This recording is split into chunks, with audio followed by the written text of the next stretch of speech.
don't know the power of sci-fi radio. This station is now the ultimate power in the universe. We would be honored if you would join us.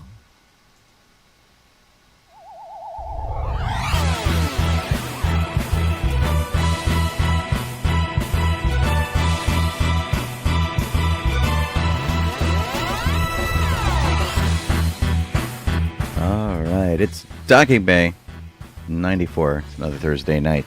I am Sean, Obi-Shawn Crosby. I'm Colleen, Kaylee Crosby. And Jeff's going to be a little late, but that's okay. It's just one of those kind of weeks, man. So what you do, Kit, Boba-Kit, Sovine, doing all the links and stuff. Hi, Kit. And you could be listening to us over on sci-fi.radio, sci-fi for your Wi-Fi. Or you could be watching us on Facebook or on Twitch or on YouTube. All of those are perfectly acceptable if you need to see our smiling faces. Such as they are. I meant to trim my beard. I'm like getting a Santa thing happening over here. And Ho, ho, ho. oh, oh, oh. More than a Jabba Santa. Oh, oh, oh. Anyway. I hope your guys' week was good. Ours wasn't bad. We did some stuff. Stuff did in fact happen. Yep. Not too shabby. If you hear the fan in the background, it's because it's really hot in here. So apologize. We have the fan over there going. And the window open. Environmental noise. It's authentic.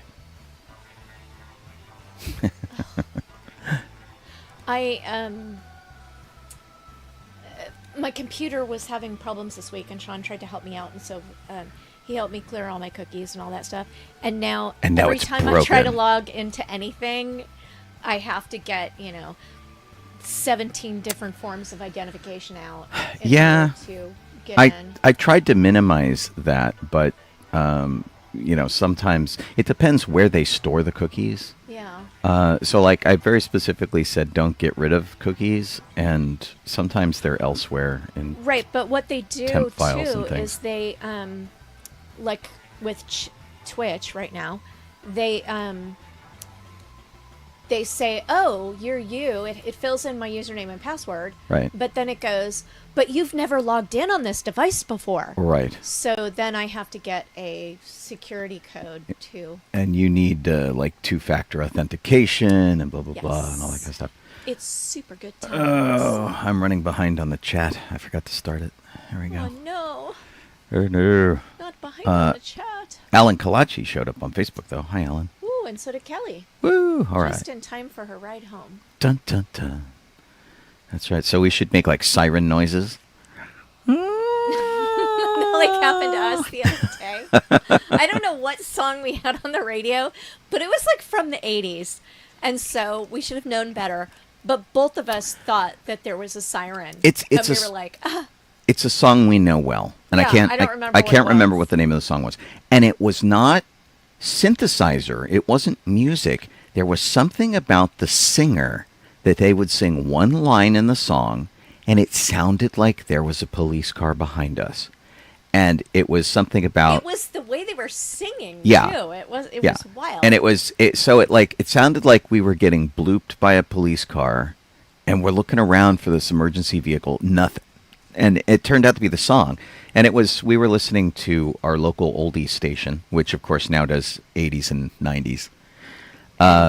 Actually, 80s, 90s, and today. And not today, 2000s. Oh, well, the other station that we listen to does 80s, 90s, and today. Yeah.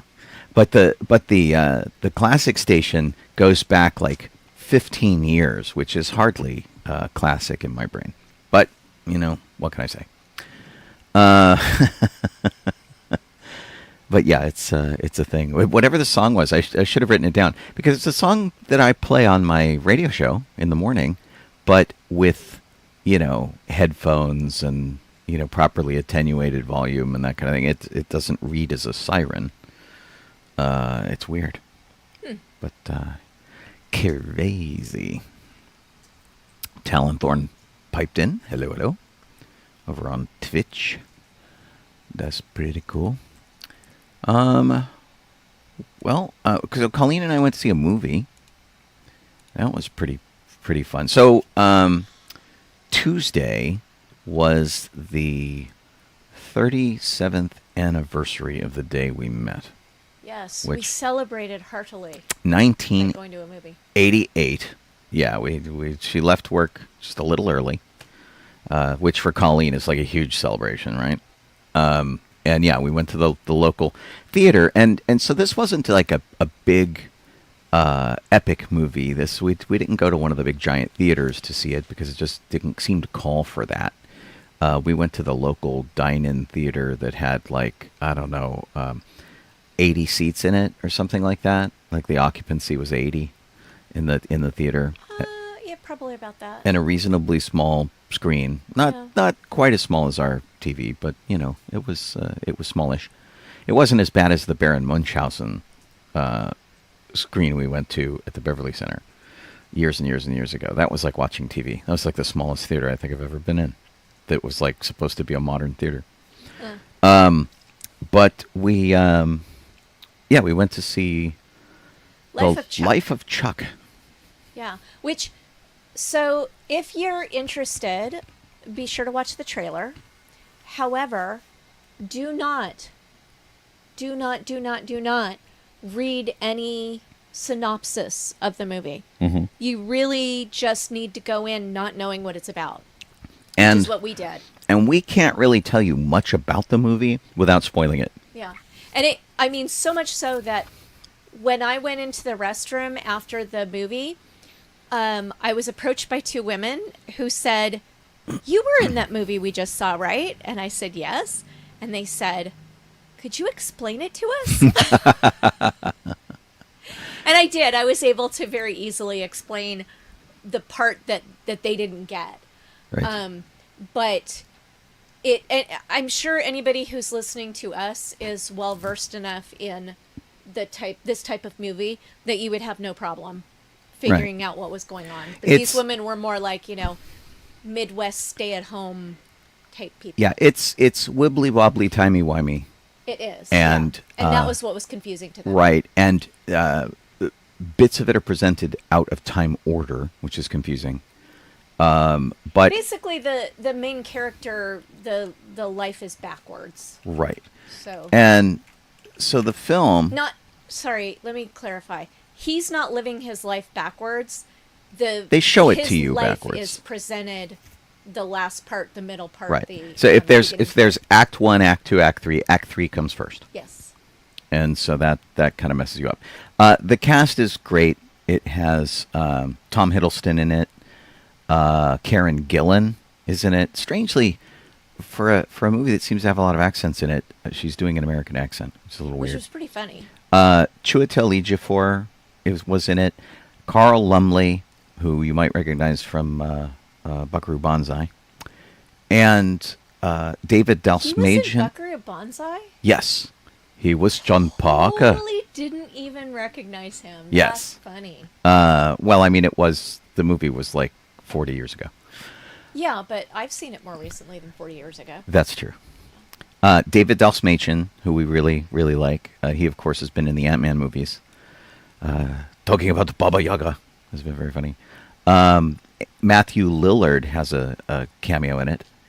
And Matthew Lillard was Shaggy. Yes, he was Shaggy in the Scooby-Doo movies. And Mia Sara came out of retirement for this movie. Mia Sara is married to Brian Henson, which is funny to talk to him because he's like, yes, I married Ferris Bueller's girlfriend.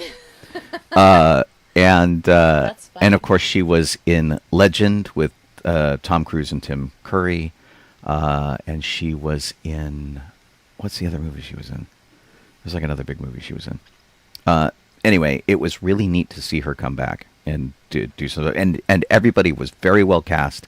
The story was well presented. We don't want to spoil it for you at all because we think you need to see it clean. Yeah. Just know that we really liked it. I will warn you, though. All of these people I just mentioned, up to and including Tom Hiddleston, are in it less than you think they should be. Yeah. You kind of want to see more of these people than they show you.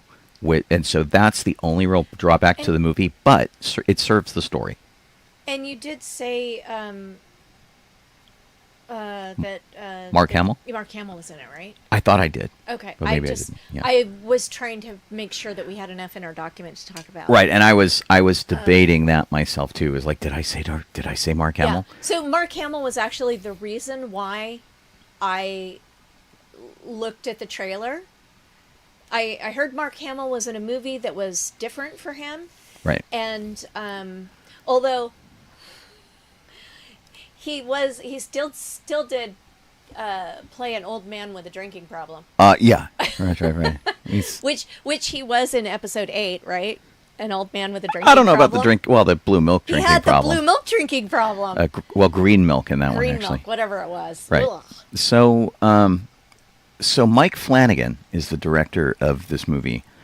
And Mike Flanagan is largely known for doing horror movies.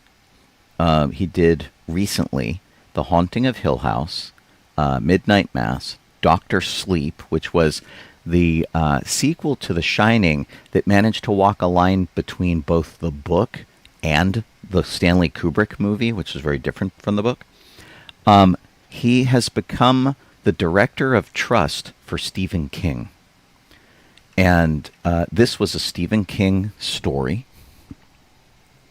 which was just like a short story that was sort of extrapolated into it. And it is not a horror story per se, although it has kind of a Twilight Zone vibe to it. It's not a horror story per se. But Mark Hamill was in Hill House The Fall of the House of Usher, maybe, which was a TV miniseries. And so Mark Hamill was very surprised to get a call from Mike Flanagan, who said, please come be in this movie with me. And he's like, people don't give me like dramatic roles like this. I always get something weird. And so he jumped at the chance. He thought it was great. And he's just playing kind of a normal guy, which is terrific. And all the performances I thought were really good. I know some people who are a little disappointed in it for the reason I mentioned. People who are super big fans of Tom Hiddleston were disappointed that he was not in it enough. But he was in it was amazing. Yeah, it was really good. Yeah. So, I mean, it's highly recommended from us, like 2 thumbs up and, whatever metric you want to use. To be honest, it was a quiet movie. Yes. It's not your summer blockbuster movie. It's very quiet. It's about someone's life. So right. Go see it though. It's good. Yeah, it's pretty neat. I hope it gets lots of dollars going towards it. And it's such a reasonably normal movie that there are very few bits of trivia about it, and the trivia is all really banal. Like, they started filming in 2023 during the SAG strike, and they got a waiver. It's like, oh, okay, whatever. So it does seem like an odd. It's not really trivia per se. Yeah, it's just kind of strange. I will say too, if you like little in jokes and stuff, there are sort of a couple in there of if you're a Stephen King fan. Like, I know that there's one shot of the town which features the car Christine parked off to the side. If you look quickly, they showed that at least twice. And there's like a couple little things like that, which were pretty great. But anyway, worth your time. We really enjoyed it, and it was a pretty good night out. It was. And when we arrived at the theater, we discovered that they had the Jaws 50th anniversary popcorn bucket. Yes. And I wanted it, so I bought it. I'm letting Sean play with it a little bit. Well, I had to go rescue it from outside. But yes. Tell them about the one we didn't buy, and I'll go get the one we did buy. The big shark head. Oh, there was a big shark head. I was not impressed with the one we didn't buy. I didn't want it. a big shark head. Let me just say hello to Talonthorn and Frequent Falcon Flyer in case we missed you when you came in. And Don just got here. And Sean went to go get the popcorn bucket, and he's back. You can tell how small our house is that I was able to run to our kitchen and get the popcorn bucket. So I didn't know this one existed. I'd seen some other ones for Jaws, and I thought that was kind of cool. And what's funny is it's not like they're having a big major release of Jaws that I'm aware of.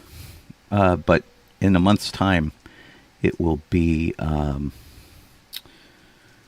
the actual like anniversary, 50th anniversary of Jaws. So they released this metal bucket that is the billboard in Amity, and the version they have here has like the graffiti on it with her being attacked by a shark with the giant fin over here in the back and whatnot, and it does say, I can get my hands out of the way here, that it is the 50th annual regatta. So they do have an anniversary note on it, but it basically covers the entire bucket here, which is crazy. But it was cute, and yeah, it's pretty sizable. It's about 9 inches in diameter at the top. And little ocean things. Like it's a beach pail, and it's very cute. And so that was the bucket we got, as opposed to the giant plastic shark head, whose mouth opened and you put your popcorn in it. It was dumb. It was not as cool. Although we did see some other popcorn buckets that were interesting. So like there was one popcorn bucket that was for the Karate Kid that was 2 bricks with a broken board, and where the board was broken, that was full of popcorn. So that like sat on your lap like you had just karate'd this board. There was a sipper, I guess, which had a karate gi around it. That was what Colleen first saw. She's like, "What's up with that karate gi?" Yeah. And this was for Karate Kid Legends, I guess is the movie. And there was one for Mission Impossible that was a cup with a topper that had binoculars on it. There was a briefcase, a Mission Impossible briefcase that like contained a meal or something. So that was really interesting. And then the other thing I liked about the popcorn bucket was that it wasn't that expensive. No, it was $16. It was $16 with and popcorn. included a giant popcorn. Yeah. So I was okay with having it, and I bought it for putting out on our back patio. So that's why Sean had to rescue it from outside. Yeah. Dawn said, "Too bad it doesn't have the graffiti shark." If you remember the poster, it just has the fin on it. Yeah, it does have. And the so it does graffiti have shark. it on there, and that was where Hooper walks over. He's like, "You see that fin? That's the correct scale." I mean, like makes a big deal about it. So that was pretty fine. Oh, Randy Garcia apparently got his Jaws sipper. Randy is at Universal and works there. Okay, and, so those are kind of cute. And the Jaws sippers over at Universal are really cute. They're like a chibi shark with the air tank in its mouth. I'll get a picture. Because they are... And if you're on Facebook or on Twitch, I just posted the link for the trailer to Life of Chuck in case you wanted to watch that. Yeah. A friend of mine is... here, this will do. He's playing Brody right now. He usually plays Doc Brown. And instead he's playing Brody right now. So this is the sipper. It's like a little cute chibi shark that's chomping on the it's adorable. It's their best piece of merchandise. Yeah, it's they have a couple other things, but nothing is as good as this. The coffee cup is kind of fun too. It says "Don't go in the water." And but it's just like plain, unless the back has a shark on it. Yeah, the one that I want is the yellow barrel sipper, and I keep seeing it, and people keep posting it on Facebook, and nobody will say what theater has it. I haven't seen it around here, and I'm trying to find even a picture of it. Is really hard. It's showing up on Facebook, and okay, here's a picture on Reddit that I can show y'all. I think maybe. Hello. It's except the problem is that these are like eBay. This says it's at Prado Stadium 12, whatever theater that is. But here they have the other ones that we're showing. There we go. So they've got a stuffed shark with a barrel attached. Prado Stadium 12 is in Bonita Springs, Florida. And what chain is it? It's Prado. Like, that's the name of That's the theater. the name, right? But is that a place? Prado Stadium 12? Like Located in Prado at Spring Creek. right. See, I don't know if that's And it's called Prado Theaters. okay. So it must be an independent theater. Anyway, I can't find it, so I've been looking around. I just thought it was really cool, and whatnot. But they have the bucket, or they have a different bucket. It says "Greetings from Amity," and then there is a tin box that looks like the shark cage. That's not quite as interesting. But yeah, I like the yellow barrel sipper. I thought it was cool. So It says that the... Oh, wait a minute. because our theaters over here, like we have the Century 12, and it's in Century City. Stupid... We have the Redondo 16, and it's in the Redondo. Daily Jaws store. Yeah, so Daily Jaws is a website that is just all Jaws all the time, and a lot of those guys are just selling third-party stuff. They go out, they buy it, they won't tell you where they bought it, and then they jack the price up. Yeah, it's... They want $50 for this sipper. Yeah, that's crazy. Marked down from $400, which Yeah, is... yeah, that's BS. not true. No, it's just people everybody's an opportunist. I get really tired of the third party stuff between Disney and anything else that's really popular. People go out, they buy it, they mark the price up to a ridiculous amount. Like they have more merchandise at Universal for Jaws than they Yeah. showed me in the ad they sent me. yeah, I think so too, and whatnot. Our friend offered us the opportunity to go to like get signed in or something, which would be really great. And I know that I would love to have Jeff and I go in costume. Although that said, we have been seeing Brody and Quint at Universal as characters. I'm trying to find a picture. But yeah, my buddy does a pretty great job. Here's a picture. Let me do this. Actually, this looks like Rusty, which is good. Because I'd rather show you him. Someone else. They don't seem to have Hooper. I don't think they like Hooper very much. Maybe Richard Dreyfuss won't let them have Hooper. That would be funny. I suppose they need him to sign off My on it. goodness, their people do look really good. Yeah, there we go. So They definitely need you with those two. right, I want a picture with these guys. It'd be Yeah. great. I mean, no slight to Jeff, who does a great Brody. I want a picture with these guys. But yeah, Quint looks great. Brody looks terrific, and it's pretty fun. So yeah, there is a picture that needs to happen. And I'd love to go. And they brought Bruce back this shark photo opportunity, which comes and goes. So this is a thing you can go up to and take And a it's picture. so funny because with. the ad that Universal sent me today Yeah. didn't have this in it at all. Yeah, you would think that they would.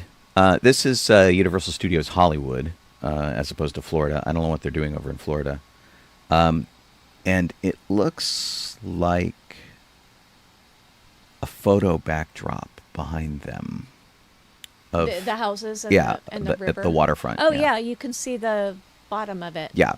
So it's, which, is fine for a picture. But the Jaws attraction part of it is still going on the tram ride. That's still happening. So, that could be pretty fun. Anyway, I'm glad that they brought these guys out. And I think they're doing a really good job of being the characters. Jeff is here, so you might want to look and see if he's on, if he's trying to get in. Yes, he wasn't a minute ago, but we'll get him hooked up now. Let's get him fixed.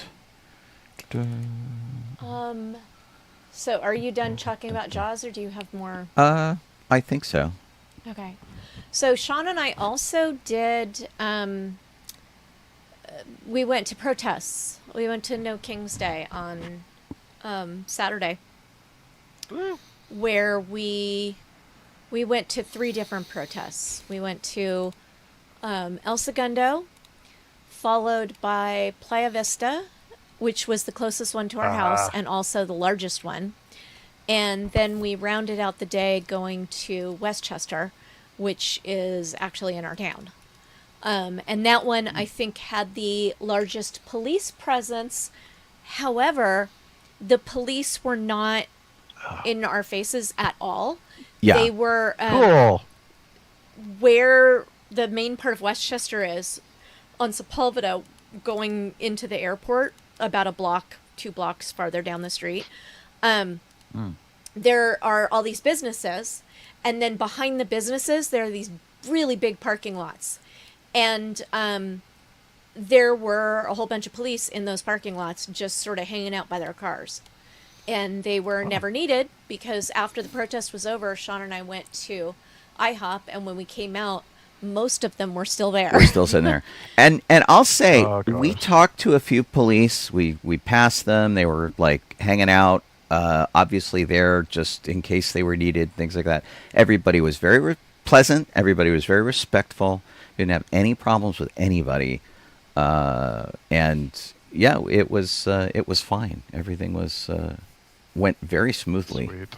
Yeah, although I have to say, at the ages we are now, Maybe we overdid it. doing 3 protests in one day, we came home, it was like, I want to say it was like 6 o'clock when we came home. Yeah.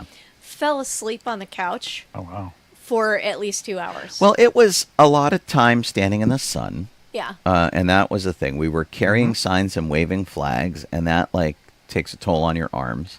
I mean, yeah, I really felt like I had to have some sort of workout with my arms for the flag, because it was very windy at all of the locations we were at.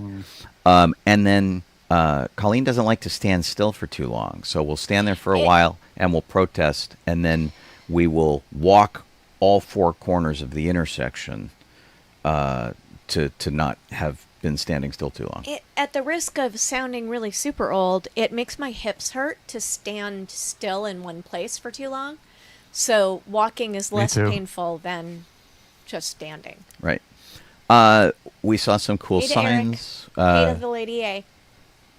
We talked to some Star Wars fans. We it was great.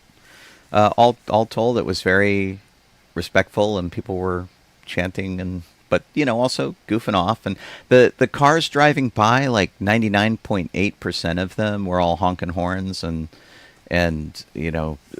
sort of showing solidarity. There were a couple of people who went by in 2 big trucks and a couple of muscle cars and a motorcycle or 2 that were like revving their engine, because you can't honk to show your displeasure. You can't honk at them, because honking implies support. So everybody going by was like honking their horns and stuff, including the buses, including the big delivery trucks and all that kind of stuff. I mean, everybody seemed to be on board. And then there would be, a couple people who would go by and glower. There were some hand gestures, and there was like Of course. engine revving to show they were angry. Which was funny. At another protest, not this week, but last week, somebody had driven by in California past some ICE protesters. They were in a giant truck, and they were doing what they call rolling coal, which is blowing black smoke out the back of their exhaust pipe onto the protesters. And he kept doing this. He kept doing circles back and forth till eventually a police officer saw him, pulled him over, and took his truck.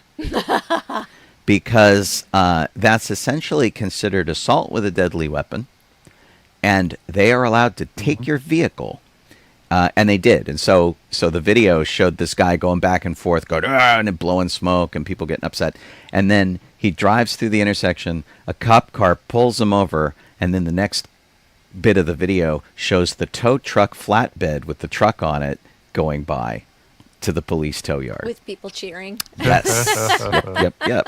So that was really kind of funny. Wah, wah, wah.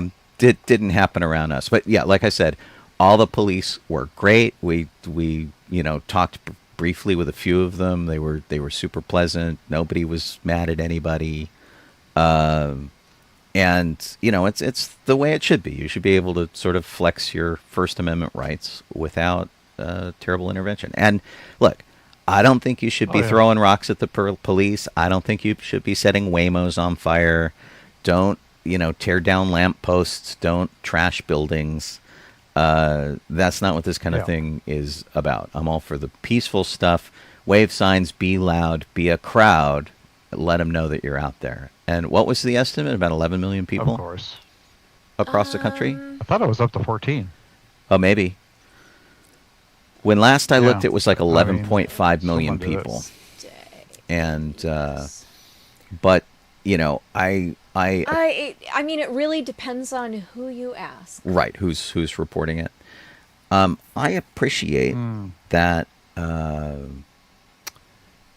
that they made a good showing, or we made a good showing, So, I guess, the participants. The Guardian is reporting as of 2 days ago that there were between 4 and 6 million people, depending on who you ask. Okay. And it, I'm trying to tell whether they believe this may have been the largest single-day protest ever. I do. Yeah. I have. The other one was also against Trump. It was the 2017 Women's March. Right. Which I also participated in. I remember reading in multiple places that there were about 2,100 individual protests across the country. And some of them were quite small, and some of them were quite huge. And there was a great picture. I don't like follow a lot of celebrities online, but one that came across my feed was John Cryer from 2.5 Men and a bunch of 80s movies, Pretty in Pink, that kind of thing. And he was wearing a shirt with the Andor logo on it that said, "I have friends everywhere." And that was awesome. And he bumped into, he went to the big downtown one. He bumped into Lee Thompson from Back to the Future. And so they took a bunch of pictures together and protested together. It was very cute. So, yeah, it was an interesting time. Felt a little accomplished by the end of the day, if not tired. Yeah. I can see, Jeff, what did you do over the weekend? You had a pretty busy weekend, too. Me? Yeah. I'm looking at something else here most of the time. I think, I don't know, I'll look at it later. So what I found out was that some places I was seeing like 11 million people. But yeah. And then Lady A says 13.2. So it's a pretty good chunk. But as for what I did, on Friday I went to Ghost Town Alive. I was off already, and Rose took myself and Owen and David went, and we went to Ghost Town Alive first day. Oh, right on. Day of Ghost Town Alive. Yeah. And so I went to. They have a new thing going there where in past years they would have you. They would get someone to become the mayor. Like you go around and do all these tasks, and then you be the mayor for like an hour. Right. The mayor of Ghost Town. But now they've changed it to where you get the key, not because it's a town, it's not a city. So the key to the town. Key to the town. for an hour, yes. A Laurel and Hardy handshake. So that's handshake. what I ended up doing. Yeah.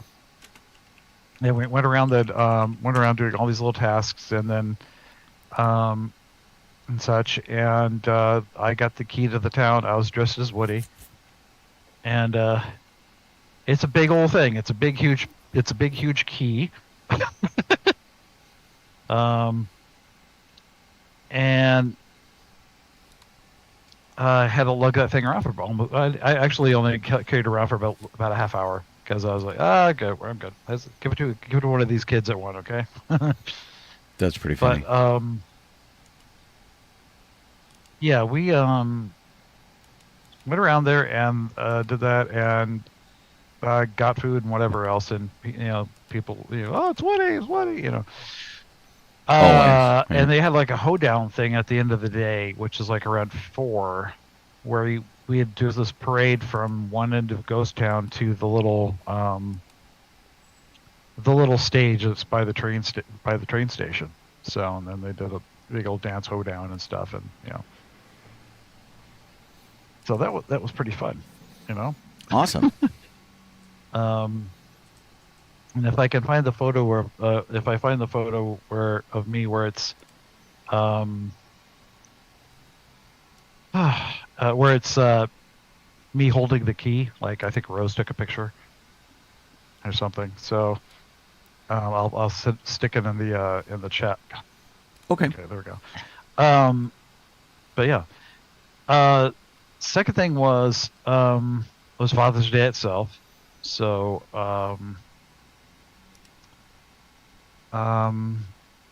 we just everyone came over and we had some food and stuff, and that's usual nice. thing in the morning, like good breakfast and such. So all the kids came over and got to see them all. I think Don went to so that was Ghost nice. Town Alive Yeah. too. Yeah, I saw pictures. I'm I not think sure. he went on Sunday. I think.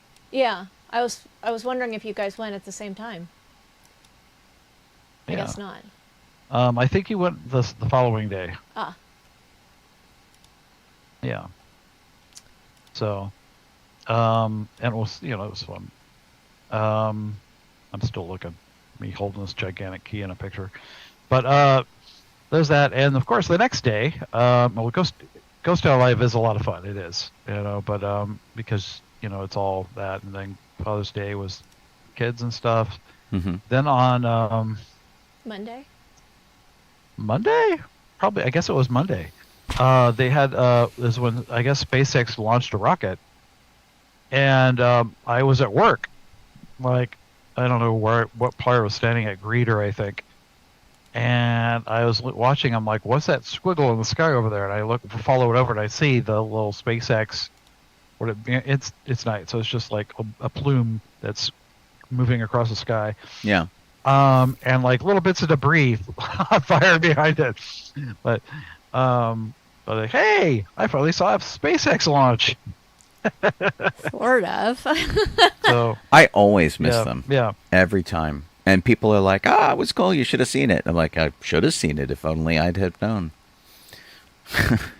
I know. But yeah, it was kind of cool. I'm like, oh wow, it's the first time I've seen this. So that was nice. Excellent. And then, Yeah.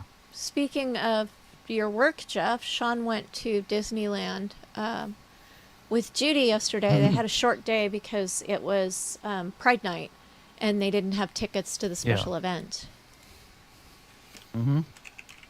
Yeah. Yeah. So our trip around Disney was kind of interesting. We ran into a friend who has some pretty sweet memberships to the various areas of the park that we common folk don't get to go to, and very kindly they took us over to California Adventure, And Judy and I got to go to 1901, which is the sort of membership lounge over at DCA. You've heard of Club 33. Huh. Club 33 also has a lounge Okay. that's like a bar Yeah. up there. And then there's one at DCA, which is called 1901, which is kind of hidden Okay. over by Carthay Circle. And you gain access through a prox card and that kind of thing. And it was kind of nice because it was hot. So we had all sorts of heat issues going on. So getting to sit in the air conditioning was pretty great and have a drink. The decor was really nice. It was a very sort of like 1930s lounge vibe, and there was a proper bar and big leather chairs you could sit in and things like that. And I haven't loaded my pictures anywhere, so I can't really show you. And it was nice, and everything in there was dedicated to Walt and the early animators. There's a wall that's entirely dedicated to the 9 old men with caricatures of Zed, which is really cool. There's a lot of pictures of Walt with the people that he worked with, Walt and family. And then if you sit for a while, there's a couple of pictures on the wall that move a little bit, like sort of kind of Harry Potter style, where like somebody's sketching Mickey Mouse and he'll look up at you and then look back to his work. And then if you're watching the walls, every once in a while, you'll see a silhouette of Walt walk past the wall, which is really kind of weird and ghostly. Cool. It was kind of cool. So they tried to inject like a little bit of Disney magic in it. There was a player piano in the corner that was playing a lot of 30s stuff. I heard a piano version of Sing, Sing, Sing, which I've never heard before. That was kind of crazy. And so, yeah, I just, had a soda. Judy got a big Sunday dessert thing, which is like the very tall shake glass chocolate thing, which was really good. And then I tried the 70th anniversary beer that they were offering there, and I got it because I thought they were going to let me bring the can home, but I had to leave the can there. It's very sad. So I took a picture of it, but didn't get to take. It's like they're like offering you this kind of collectible thing, but then you don't get to take it home. I was like, anyway, as you would expect from a sort of high-end Disney experience, all of the people there were absolutely lovely, very friendly, very personable, and of course they knew our host really well, and they treated us like they'd known us for years, which was amazing. And it was really casual in that way, where you're like talking to them about life and school and like all the things going on that's happening with them, as if you've known them for a really long time. It was kind of nice, kind of refreshing, and it was a great way to get out of the heat. And like all of these experiences, I'm always disappointed to just a tiny bit, because not everybody can have that experience. And so that always makes me a little bit sad. Yeah. Because it's like, we can't just like walk anybody over there. You can't just make a reservation and go and that kind of thing. When we left there, we went back into Disneyland, where Pride Night was spooling up. And we went over to the sort of merchandise lounge, which is what used to be the old Starcade in Tomorrowland. And so we went over there. We looked for you, Jeff. We couldn't find you. We didn't know where you were. We did Auto, but somewhere on Auto. We did notice that the submarines were not running when we went by. I wasn't working on subs. Which I was on Auto. Apparently, nobody was working on subs because it was down all day. Yeah, they weren't running. So, because I had wondered why they put you back on Autopia, and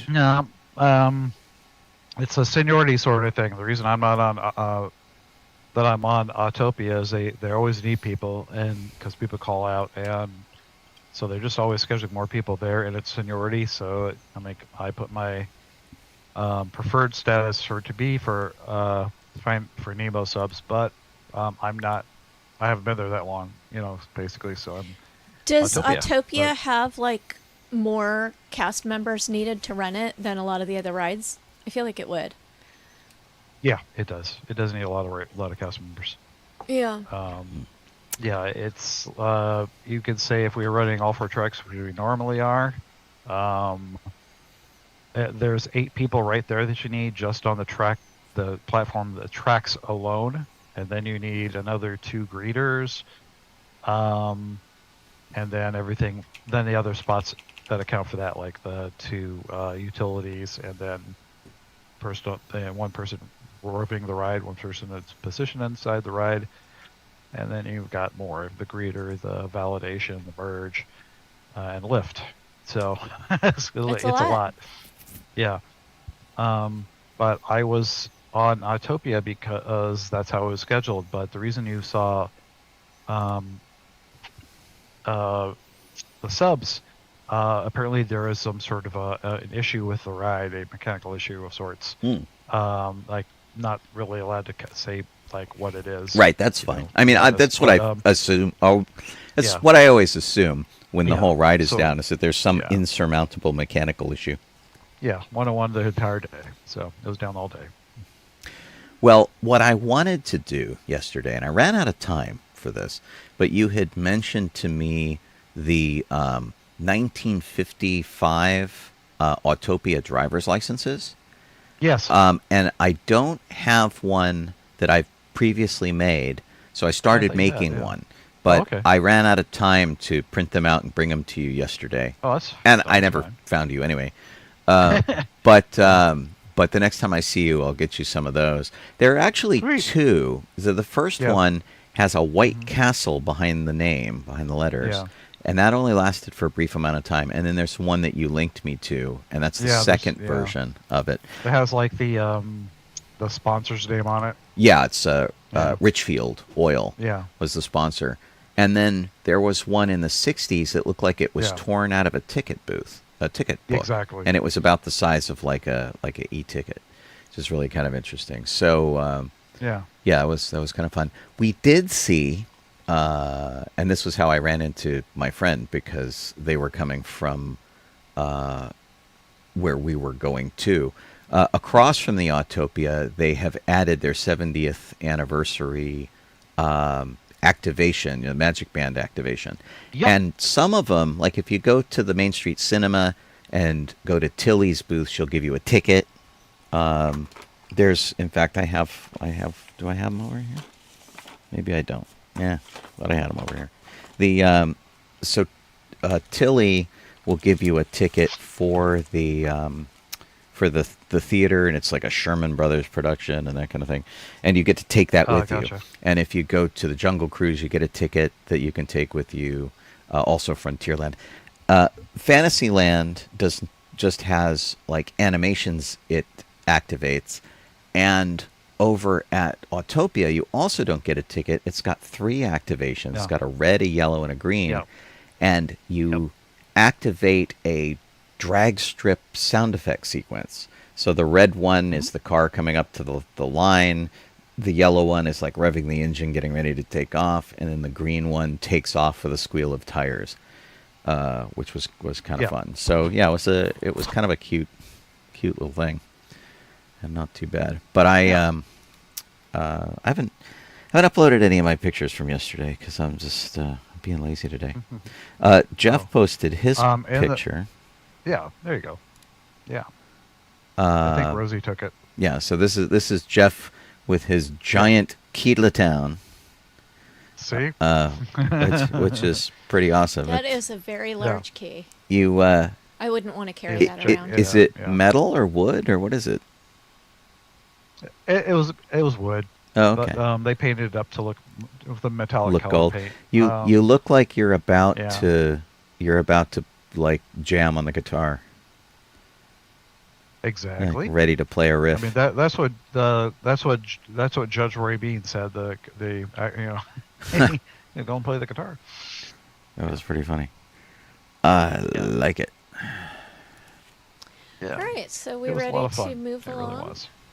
Surely. Jeff, why don't you give us some Star Wars Eric. birthday history? Oh, wait, one last thing. Oh, too late. Uh-oh. Just kidding. I got my car back today. from the body shop, Yay! which is a pretty big deal. So I'm very happy to have my car back. There's one or two things that I need to tweak a little bit, and there's my speedometer is still not working, and I don't know what the deal is with that. But yeah, it's nice to have it back, and now I have to repaint parts of it, and I still haven't figured out what to do about my afterburner engines, which I have one and I lost one, and I can't find the same pieces anymore, so I might have to build all new ones. Which is I have to ask, Sean, did you get the private message that I sent you yesterday with the license plate? Oh, I did. Oh. Yeah, let me because I showed it to Judy. Oh. And let me see if I can get at it here. It was, oh my gosh, I can't find where the messenger went.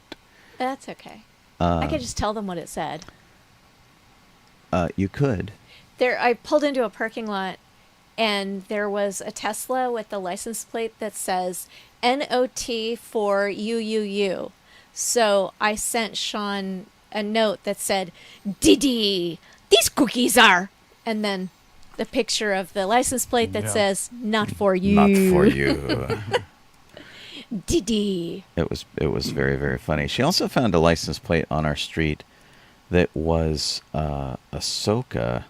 Yeah. Oh, which yeah, is that kinda was a couple funny. days ago. Yeah, I was very surprised about that. Yeah, Messenger's working weirdly on my computer. So. Yeah, you seem to have that problem a lot. Yeah, it doesn't like me very much. There's something about the Messenger on Windows that now uses Bing, like Microsoft Bing, and I hate it. I absolutely hate it. It's not a program I use. I uninstalled it from my computer. It made me reinstall it, and it just does not work. It's just the worst. So it's really a bummer. So. All right, let's get on with some birthdays, Star Wars birthdays. Okie dokie. We have June 14th, 1909. That's when Burl Ives was born, and he was a narrator for the Ewok TV movie special Caravan of Courage. Of course, we know him better as a snowman. Yes. In Rudolph the Red-Nosed Reindeer. Yep. Yeah. And the movie singer. that I have yet to, I need to actually get to them to put on. I hope they put on Disney Plus, called Summer Magic. It's an old Disney movie. Yeah. You should send them a note and remind them, because in a lot of cases they're like, "Oh, what's that? Nobody likes that." Yeah, I mean, you can only do so much. They don't know. I don't know how to contact these people. June 13th, 1929 is when Ralph McQuarrie was born. And we all know who Ralph is, so Just some guy who designed most of Star Wars. Whatever. Yeah, pretty much, yeah. Who knows? Was it Lockheed Martin? I think it was Lockheed Martin, right? It worked out or something like that. Anyway, maybe Boeing. He did a lot of satellite paintings and things like that. And he got the job doing sci-fi art for Lucas, just because Lucas liked his actual aerospace art. Yeah. But and then he also, very good choice. Just so that you know, he also designed a lot of the stuff for Battlestar Galactica. So if you wonder why Battlestar Galactica looks so much like Star Wars, that's part of it. The other part of it is John Dykstra. Yeah, totally. So Ralph McQuarrie was raised on a farm near Billings, Montana. He moved to California in the 60s, and he went to Art Center School of Design. And that's where he studied. Oh, wow. And so he was preliminary design illustrator for the Boeing Corporation, where he drew diagrams for a manual on how to build the 747. And then he did posters and animated CBS News coverage of the Apollo space program. And so he was doing that. And then while he was there doing that, Hal Barwood asked him to do some designs for some movie that they were working on, and got introduced to Lucas. Oh, okay. And the rest is history. Oh, wow. There you go. Yeah. Totally. I was fortunate enough to induct Amazing. Ralph McQuarrie into the 501st Legion up at Lucasfilm. And I cannot even tell you how grateful he was. He was just the nicest man. Aw. And he loved that they were recognizing him so long after the fact. Because after, we forget about people after a while. And Yeah, totally. But if you've seen it in Star Wars and you like it, Ralph had a hand in it. I guarantee. Yeah. And Star Trek. Yep. June 16th, 1938 was when Michael Culver was born. He was Captain Nida, in Empire Strikes Back. And about 138 other properties. He's a busy guy. He was a busy fella. Yeah. Oh. And I'm sure people recognize it. I don't know if I really need to go through a list, but that's a big body of work. It's pretty darn good. Yeah. So there we go. So the next person here is June 18th, 1938 was when Michael Sheard was born. He was Admiral Ozzel. I'm sorry, gosh darn it, stupid thing. And Empire Strikes Back as well. Mm-hmm. But also he was Hitler at one point. But he was Hitler in Indiana Jones and the Last Crusade. Yeah. See, there you go. Yeah. Went But for- again, 179 other things other than Star Wars. So, Super he was busy. Incredibly busy individual as well. He, I used to be Facebook friends with him, and that came out of being convention friends with him, having met him at conventions. Okay. Just a gentleman all the time. Super, super nice. And I was nice. trying to look up his Facebook page. I can't see it anymore. They might have removed it since he passed. But it could just be. just the nicest man. And, for a guy who played Hitler, he was anything but. He's a super nice guy. Well, of course. I mean, they didn't have to say anything. He just kind of stood there and scribbled on a piece of paper. That's right. That's okay. Yeah. And our last birthday is June 14th, 1950, and that is Jeremy Sinden. He is Gold Squadron in A New Hope, one of the pilots. I don't remember if his character had a name or not, but he was in that. He was It Tyree. just says Gold 2. He was Tyree. Lost Tyree, lost touch. Okay, Gold 2 Tyree. Yeah. So Okay. he always had. Not a huge number of other parts, but 48. That's not bad. Yeah. He always kind of had a weird look to his face, I thought. Yeah. So.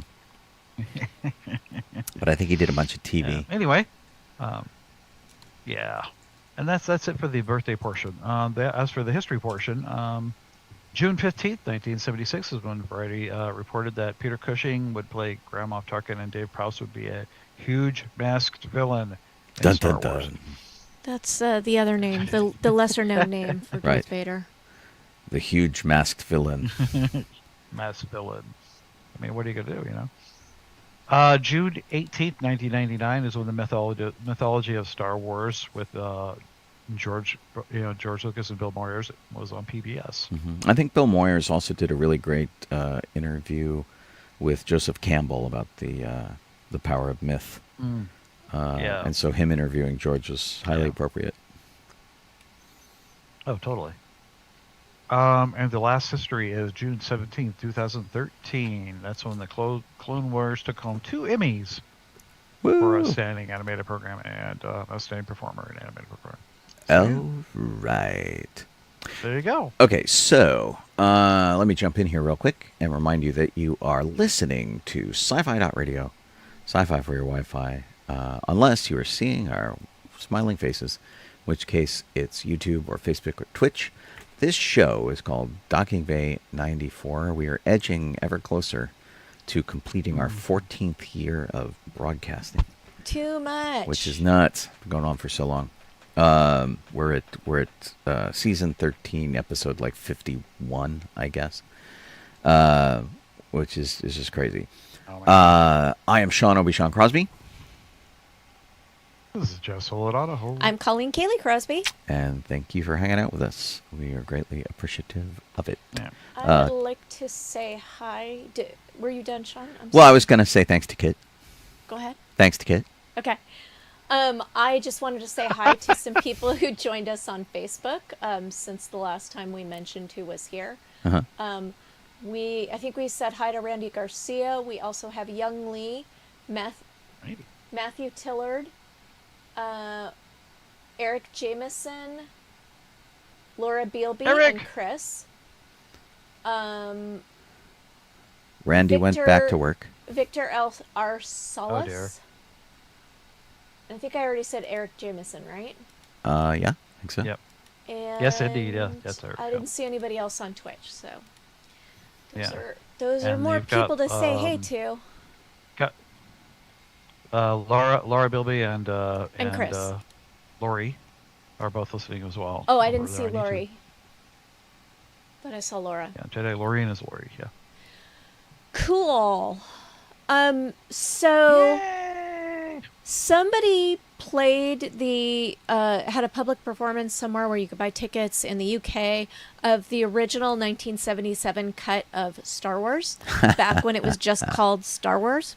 Right. And people freaked out so badly that Kathleen Kennedy had to let people know that it was not, in fact, illegal for them to show the original print of the movie. Right. She went to Oh, the good grief. screening and did it at the screening and said it's okay. This isn't illegal. It's not a big deal. But the other flip side of that was really funny is that like there was a Hollywood Reporter article where they sort of savaged it and said they should never This is show funny. this again. It was really crazy. Because they apparently had never seen a movie from 1977 and And thought that the special effects were substandard. right. Well, and it just looked dated, you know. And it's not the special edition, which is what a lot of these people think. So the actual headline is Star Wars looks terrible in screening of long lost original 77 version. The years have not been kind to the oft romanticized original print of the sci-fi classic, which lacks all of George Lucas's post-release tweaks and polishes and looks like a completely different film. So people got very upset about it, and which is really now Jeff and I and Dawn recently went to go see Jaws. We saw an original 1975 print of Jaws. It was scratchy. The color was saturated and strange. It was in mono. There was no stereo sound, so it was a little screechy. But it was glorious because what you don't get when you see all these polished versions at home on your TV by yourself or maybe with your spouse or a friend, you don't get the whole audience laughing. You don't get the whole shared experience of everybody going through it. When you know Ben Gardner's head rolls out of the boat and everybody jumps in the theater, even though all of us have known it was coming for 50 years. It's still a thing, right? So some of these people, they said many aspects of the original look just as noticeably fake as the egregious CG. Somebody said, I felt like I was watching a completely different film, a joyously craggy, grubby, stolidly carpentered spectacle that looks more like a fancy dress party than a grand sci-fi epic. Well, I mean, you know, they thought they were making a kids' film, so what do you want? Yeah. So anyway, people need to lighten up and respect what has come before. Anyone who doesn't lighten up needs to be renamed Francis. Lighten up, Yeah, Francis. Exactly. Yeah. Hey, I want to mention to you, Jeff, that apparently Summer Magic from 1963, which had Burl Ives, Haley Mills, and Dorothy McGuire, is on Amazon, Fandango, and Apple. Although you may have to pay $3 to see it. Oh, that's why. Yeah. So, but there I'm are waiting some. for Disney to throw that one on there. Yeah. And it does say here right now Walt Disney Presents. So yeah, they should put it on Disney Plus. Yeah. Oh yeah, and like the Dome Mobile is another one I want to see. I'm really surprised that hasn't shown up already. You would I think know. that they would do that. You know, it's like they got all the dang Herbie movies. Come on. Right. And I wanted to mention that we missed, when we were saying hi to everybody, we missed Vicky. Uh-oh. She is here too. Darn it all. Hi, Vicky. So, hey, Vicky. And I don't know that we said hi to Canis the Transapien. I don't think so. So, hey. I think that they just started. Sometimes we miss people. Yeah.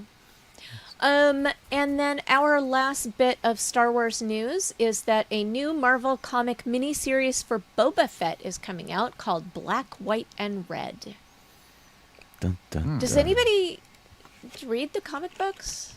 I mean, we don't really read the comic I books. like reading them when eventually they get bound in a book. yes, Yeah. because I don't like waiting, a couple of months for every episode to come out, every issue to come out. It always annoys me. I've read a couple of the series. Like, they did a little mini series with Leia. I enjoyed that, but for the most part, I'm not a comic book person. Right. And Okay. there's also something else coming out in addition to this Boba Fett Black, White, and Red series. There's apparently one that comes out between episodes 6 and 7. It's called Han Solo Hunt for the Falcon.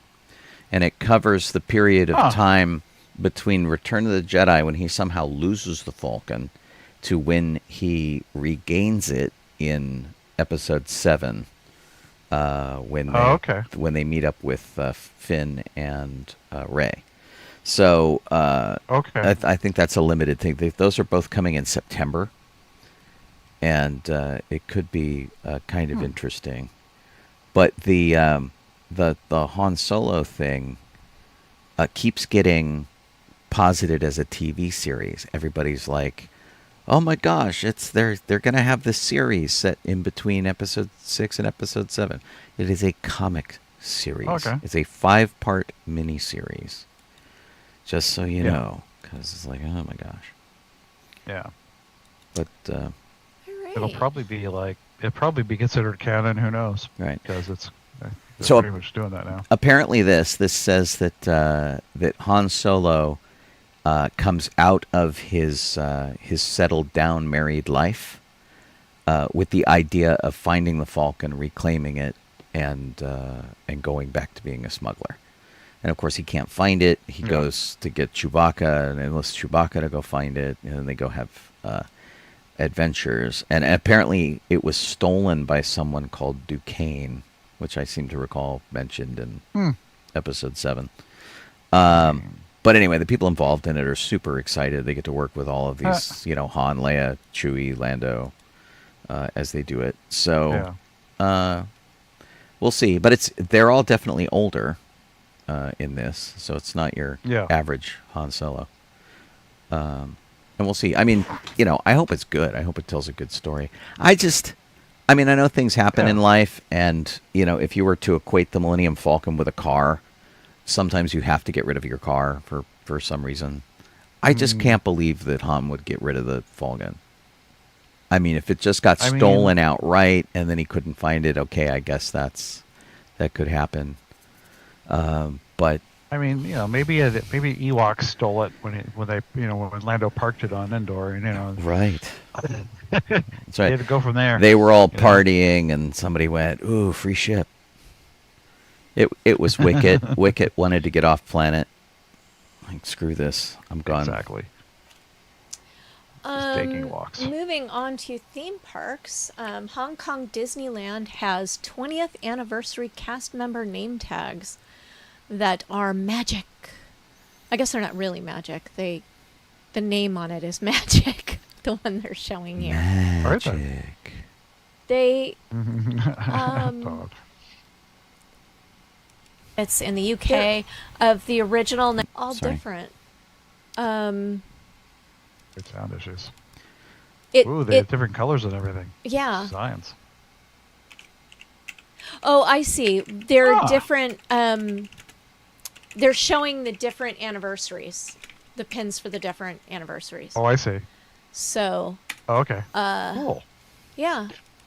And they've got this little tiny mouse ears going on. I don't know whether that's something you can buy or what Well- it is, but it's like a little. Let me see if I can load this up for everybody to look at. What are those tiny little top hats called? Fascinators. Fascinators. It looks like a little fascinator. All right, so there we go. Actually, that little fascinator thing looks a lot like the anniversary ornament hats they sell at Disneyland right now. It's probably the same thing, just They're sparklier. they're plastic and they're painted. Oh. So it's kind of fun. These are the name tags. Those are pretty cool. I like the variety. It's kind of nice. And that some of them get characters on them. Anson got Iron Man. But I think that these are these are not all current.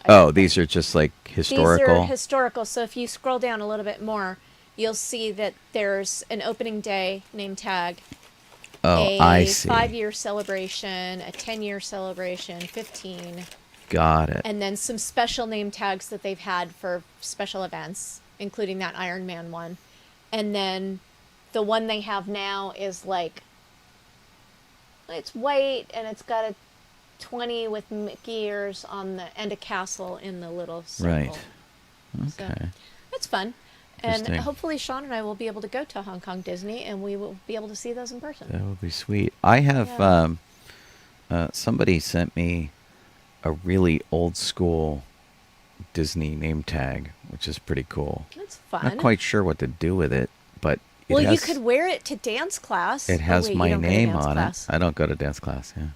But it does have my name on it. It is it is legitimate old school Disney, so I mean that's pretty cool.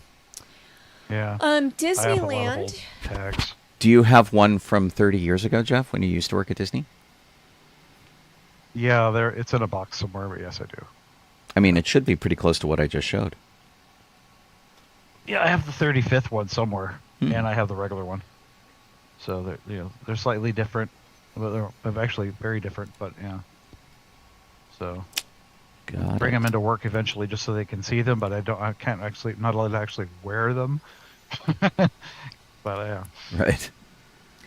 Disneyland, for its 70th anniversary, is releasing R2DL70 RC Droid, which has the colors of the celebration Yeah. on it. I saw this at the park yesterday, and so it's a standard astromech droid that has been all decorated up with the color palette of the 70th anniversary, which I'm not entirely sold on because it has a very Barbie look to me. Oh, it looks kind of tangled to me. Maybe. I mean, if you look But, in the yeah, background at the Barbie. castle, you can see the bunting that's on the lampposts. And so it's like it's Yeah. yellow, it's hot pink, a couple of shades of blue. The droid is cute, and this is one that you get like right out of the box, and it works great. And it's it's Yeah. very festive. And the last It says 70 news right on his item- front. It does, yes, right on the doors. Yes. Yeah. Yeah, which is Anyway. pretty cool. Yep. Anyway, sorry. The last news item we have for theme parks at this time is that Disney Plus, in honor of the resort's 70th anniversary, is releasing 16 ride-along videos, and they're calling them POV. Okay. It's a complete list of POV walkthroughs where they're just filming what it's like. Although you don't get the 3D, the way that if you actually were on the ride, like you don't Right. see things out of the corner of your eyes. I mean, So honestly, they should do it in VR. these should be in VR. Agreed. Oh, totally. Yeah. Agreed. So totally. the list is Pirates of the Caribbean, Indiana Jones Adventure, Radiator Springs Racers, Incredicoaster, Haunted Mansion, Tiana's Bayou Adventure, Cars Land, Pixar Pal Around, Big Thunder Mountain Railroad, Jungle Cruise, Soarin' Around the World.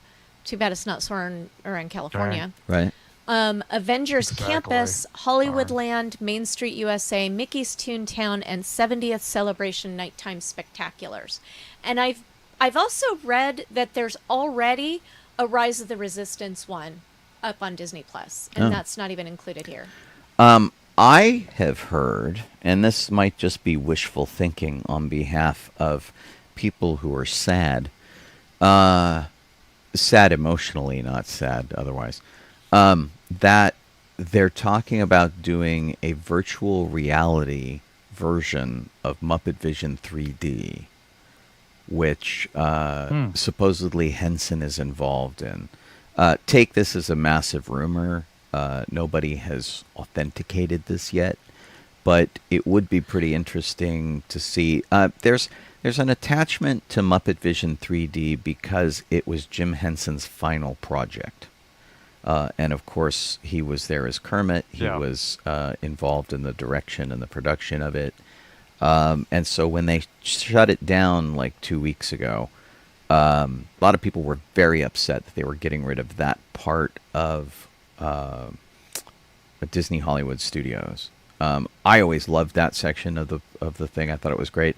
I was very bummed when 10 years ago they got rid of our California Adventure version of Muppet Vision 3D. I don't know why, because what they replaced it with is an unsatisfactory experience, in my opinion. Totally. The PhilharMagic is like just not the same, and it looks so CG.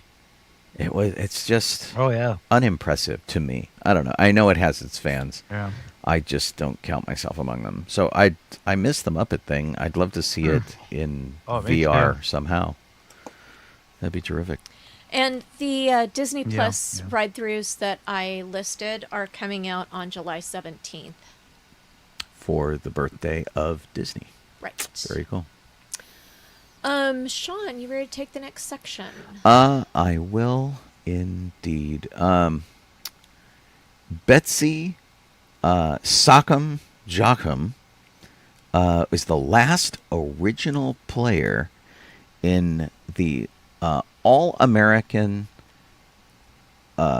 Girls Professional Baseball League. You might know that from the movie A League of Their Own, which was the Gina Davis, Lori Petty Madonna movie. And she was the last original founding member of the whole baseball league.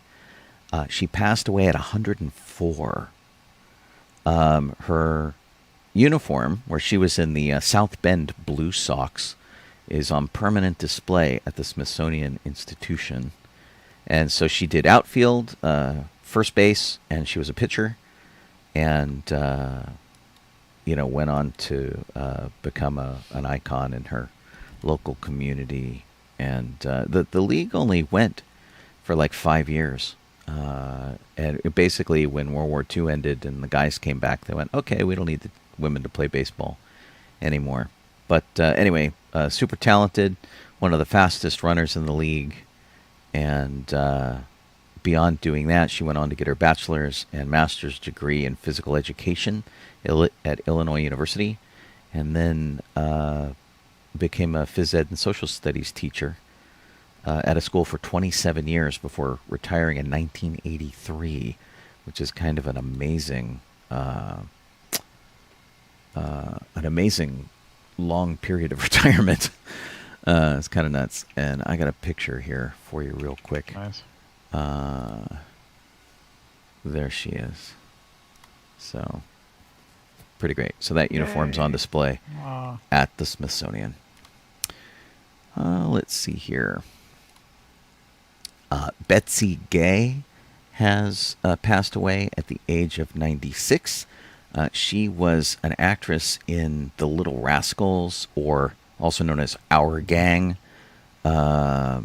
and she died on June 13th. And that was just like the start of her career, was doing the Our Gang Little Rascals comedies.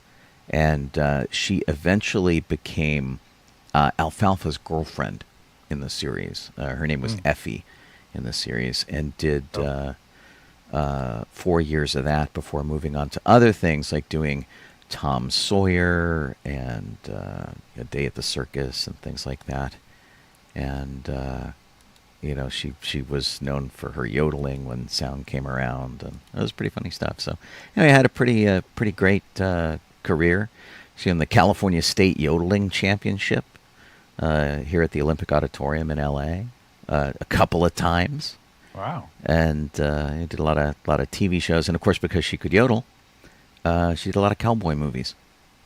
So oh, cool. Yeah, pretty great. So a nice long career. David Hakili Kenui Bell passed away at the age of 46. You will know him from the recent Lilo and Stitch live-action movie. He'd also been doing Magnum P.I. and Hawaii Five-0. He's only 46. And they didn't say why he passed away. But anyway, it was pretty sad because he's just starting to really... was like sort of enjoying the fame from the movie. His character was called Big Hawaiian Dude, and he was a big Hawaiian dude. But so if you watch the movie, he's the guy who drops his shave ice when the alien portal opens up. So and then he's the running gag. Right, he did a bunch of other stuff, which was pretty great. So. Unfortunate. I mean, 46, just too young. As is 55, Chef Ann Burrell passed away at the age of 55. You'll know her from the Food Network, most notably The Worst Cooks in America. And they hadn't really given a cause of death. They just said that they found her unresponsive. I read later it was a heart attack. Heart attack? Okay. She was from New York, and like a lifelong love of cooking inspired by Julia Childs. And, ending up having that kind of a job was pretty great. She studied in Italy, studied the Culinary Institute of America, and came back here and worked at a bunch of really hot restaurants for a while before starting on Iron Chef America, where she was the sous chef. So, interesting. Did a lot of stuff for them. And my Facebook page just lit up with condolences and tributes to her, because she was very well loved. Something on kind of a personal note, we lost one of our 501st members last night. He passed away due to heart attack over last evening. It was the news to which I woke up. Emmanuel Paha passed away at, I think he's 55. And Manny was kind of a local guy over here. He was part of our local strike team, where if something was local to me here on the west side, he would come down and do it. And he just went absolutely everywhere to do events. He'd been in the 501st Legion for 5 years. He was a Rebel Legion member. He had Scout Trooper costume, Stormtrooper costume, Death Trooper costume, lots of pilot costumes. He was Hazard 85 in our Hazard Squadron. And he's one of those people who was just nice all the time. And he was a guy that you were always happy to see, and he was happy to see you. And he just trooped so frequently. He and I were both part of the Short Troopers Club. We were both a little too short to be stormtroopers, but had done it anyway. Oh, okay. And just heartbreaking to hear that he passed away. His TK number was 52227, and he has no shortage of tributes on his page, and he used to come to Yuri's Night with us. He did the zoo a couple times with us, I think, and just a tremendous tremendous guy. And so our condolences go out to his family, and we're very grateful to have known him, and we're very grateful to have trooped alongside him, because he made every troop that we did a better thing. So really sad to hear that Manny has passed. Yeah. Thank you, Sean. Jeff, you want to grab a speed round item? Okie dokie. Let's see here. Which one was I going to talk about? Oh, the thought that was pretty cool, and I guess I didn't really realize they were actually this far into doing it. That's kind of weird. How's that? Okay. Is that I guess they actually finally got a director, and now Ryan Reynolds is, I guess, still starring in it, but as Dirk Daring in the live-action film Dragon's Lair for Netflix. This is so weird to me. Yeah, James Bobin, or whatever I guess his name. He directed The Muppets and The Muppets Most Wanted. Okay. Those two films. Yeah. So I guess he is in consideration for it, as they say. So maybe it's a rumor, but yeah. But the actual film is happening. Okay. And so, just to fill you guys in as a reminder, if you don't remember, in the 1980s, there was a brief flirtation with games that were hand animated. And I think in this case, it came from Don Bluth, did the hand animation for the game. And they were presented to you on Laserdisc. So the games had really limited input from you. It was all timing. And so, like, boulders would be coming at Dirk, and you'd have to jar the joystick at the right time in order to get him to dodge out of the way. And if you missed the timing, you got run over and you died and whatever. It spawned a Saturday morning cartoon series along with Space Ace. And it was a big deal in the 1980s, and the game was a little different, and you got to play a cartoon, which was really fun. The game didn't go particularly long. You could beat the game in like 15 minutes or something like that.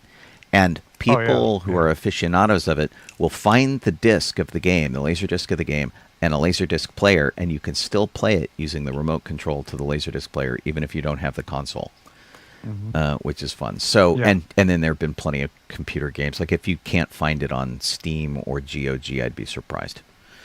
I never would have thought that they would do like a movie based on it. Yeah, totally. Yeah. So, I mean, we'll see what happens. Right. Where it ends up going. But yeah, Netflix of all things. So. Yeah, I know. And Ryan Reynolds of all things. Yeah, exactly. That's odd. Didn't think it'd be the choice. It's Dirk the Daring. Are you guys up for some Pixar trivia? Yes. Why do you say it like that? Well, because Sure. I'm not ready for trivia, but let's do it anyway. Oh, you didn't get your music lined up. Oh, I don't care about that. I mean, that's actually probably easy. I bet I can actually. You're just not in the mindset for trivia. It was the mindset for trivia. As far as music goes, Got the Phineas and Verb, If you think he's some kind of brainiac, I know it all, some kind of a whiz, got more answers than an almanac. Let's take a quiz.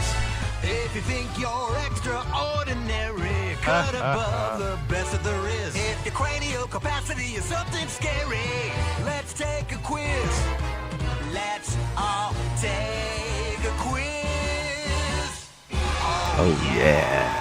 No, music I got. Okay, well, there are, I don't know, I think there are 10 questions. Disney, D23 sent out this quiz today. Okay. Oh, boy. How much time has passed since supers were outlawed in The Incredibles? 10 years, 18 years, 15 years, or 12 years?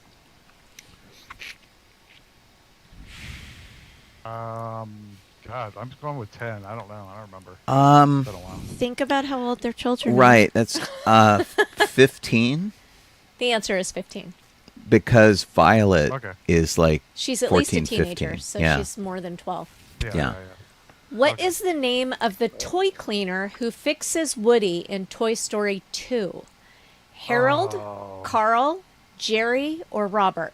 It's Jerry, Jerry. because he was from the short Gerald. Gerald's Game. Oh, well, you got it right. Yeah. How tall is Kevin the bird? 8 feet, 10 feet, 12 feet, or 16 feet? Well, having seen Kevin the Bird in person, he was about 8 feet. But is he I'll say 10? 10. He is 12 feet tall. What? Yeah, No. Wow. It's that little plume on top. yeah. I don't know. Whatever. How many piston cups has Lightning McQueen won? 3, The women's 4, cup? 7, or 9? How many piston cups? Oh, 7? Like- I Lightning don't remember. McQueen. I'm going to say 7. I don't know. 7 is the John. correct answer. Woo. Yeah. What kind of dog is Dante? Is he Dante. Azawak, Borzoi, Puli, or Zoloitzquintli? The last one, Zoloitzquitl. Yeah, that one. That is correct. Yeah. I wonder how And it's he- really pronounced. He was from Coco. Yeah. Yeah. Yeah. How many Pixar feature scores have been composed by Michael Giacchino? Giacchino? Giacchino. Giacchino. Oh. Giacchino. Giacchino. Giacchino, yeah. Sorry. 3, 4, 7, or 9? Wait, what was the first part of the question? How many Pixar features scores have been composed by Michael Giacchino? Giacchino. Giacchino. It's probably like 9. I mean, he's done most of them. What were Jeff, what do were you the have numbers? an answer? What were the numbers? 3, 4, 7, 9. Okay. I'm just going to say 9. It is 7. Yeah, I was going to say if it wasn't 9, which was what Okay. I got when she asked you if you had Yeah. another guess, it was going to be 7 because he's done a Yeah. ton of them. Yeah. Absolute ton of them. How long yeah. can Elastigirl stretch herself? 23 feet, 59 feet, 72 feet, or 98 feet? I'm thinking 23 feet. It can't be much more than that. That would be unbelievable. What was it again? It is, how long can You said Elastigirl stretch herself? 23 feet, 59 feet, 72 feet, or 98 feet? I'm going with Kit's answer at 59. It is 98. Everybody got it. Wow! I don't know. That Dang. seems unbelievable. It's a cartoon, Sean. I know it's a cartoon. But even a cartoon Talking can dogs, stretch Scooby-Doo. credulity. Oh, boo. What is the name of the kid on the tricycle who catches Mr. Incredible lifting a car over his head? Is it Billy, Buddy, Rusty, or Mikey? I want to say Rusty. Jeff? Yeah, I don't know. Jesus. How about Mikey? I don't know.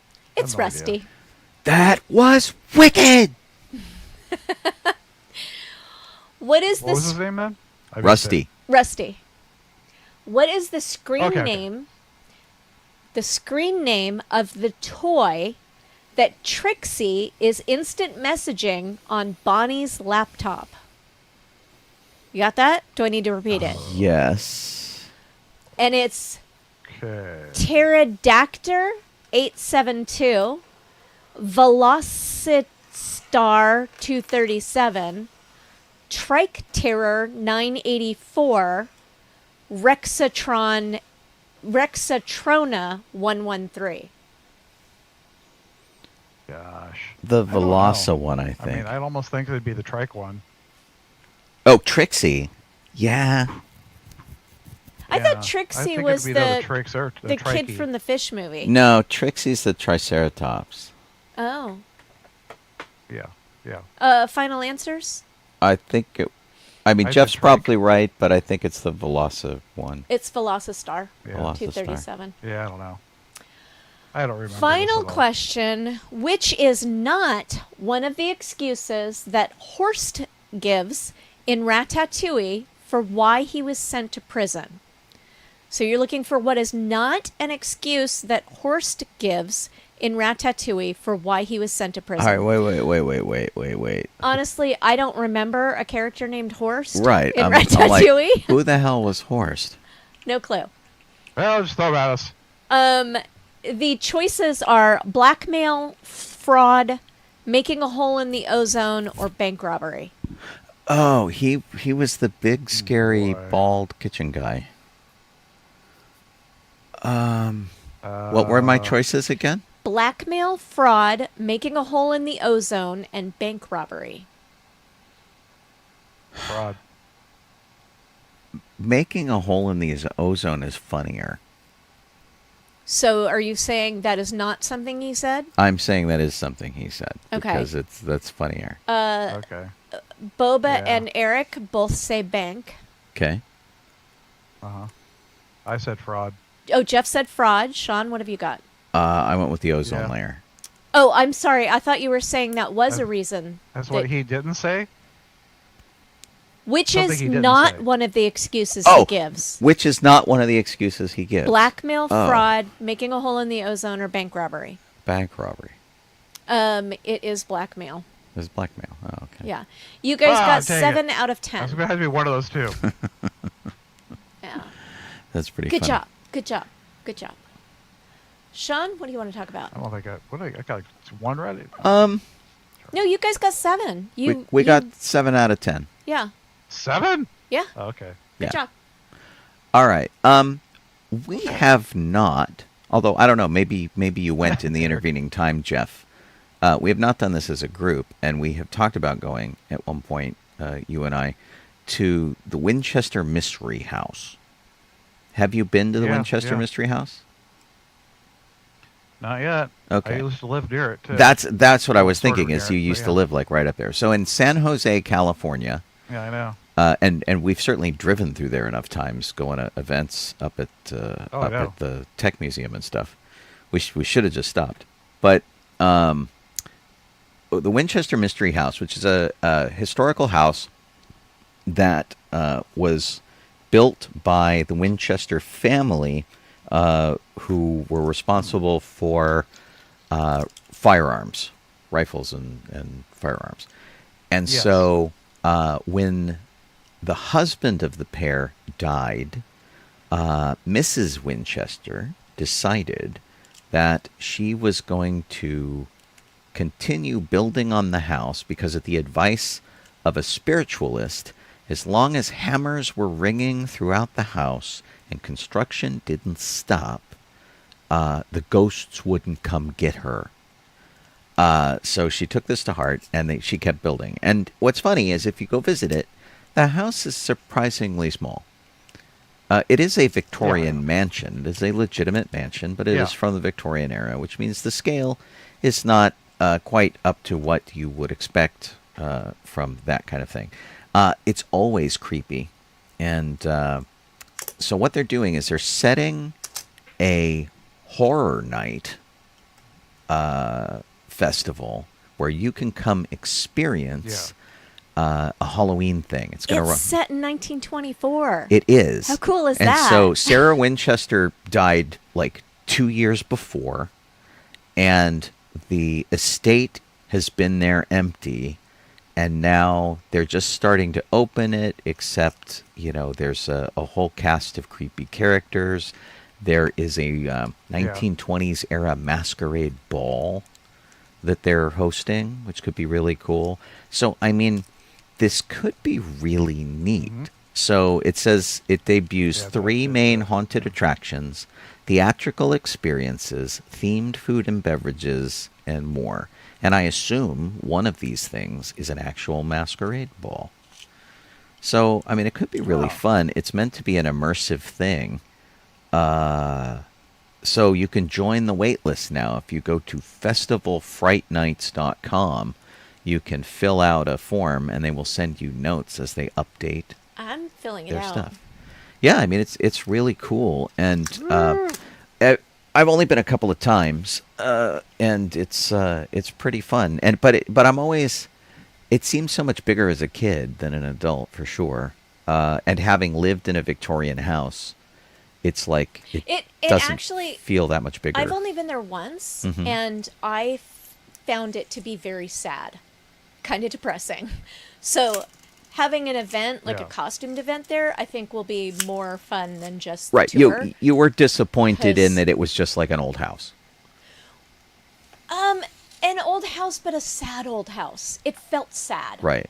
It felt like it had sorrow in it. Yeah. Yeah. Well, I mean, the whole premise of its building was sorrow and fear. Yeah.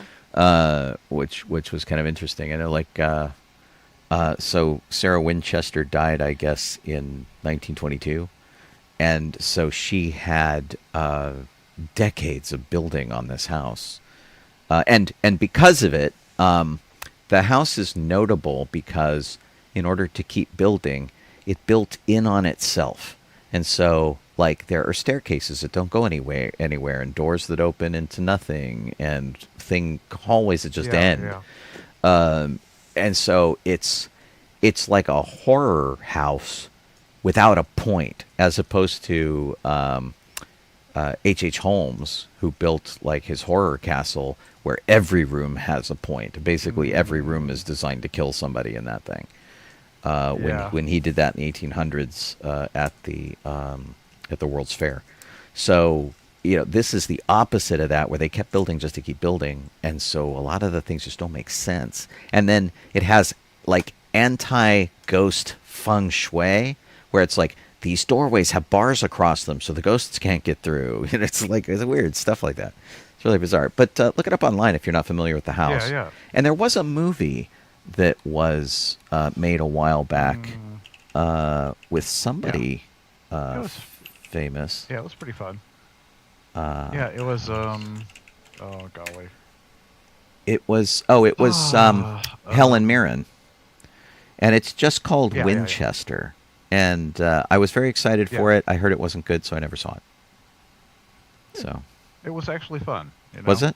Okay. Well, Sarah Snook is in it, It was and she's fun pretty all good. over, yeah. Jason Clarke. What did you say it's called? Winchester. Just what? Yeah. Just Winchester. Yes. Jeff, what do you want to talk about? Oh golly. Let's see here. I gotta go back over the page. I was looking at something. Yeah, we don't have a whole lot of news, so. No, it's a real quiet week. I'll just go to this one. Yeah, I mean, I looked and I didn't find much. So, but I got one here if it ever pulls up. Is that Gary Oldman was knighted. Sir Gary. Cool. Actor Gary Oldman. Yes, he is now Sir Gary. He is a Knigget. Yeah. That's pretty cool. Yeah. Yes, indeed. Yeah, he's done a lot of roles. And I put something in our like chat him. that would extend what you did earlier, Sean, of the rest in peace section by one person. I don't know Oh. if you want to wait for next week for that or not, but yeah. Let me take a look and see who it was. Oh, well, that's interesting. So the article that Jeff posted was Alan Freeman, who was a marketing guy who worked on Star Wars, The Shining, and 3 Best Picture Oscar winners. He was 88 years old. Did Dances with Wolves, Silence of the Lambs, did Rain Man, all sorts of really interesting stuff.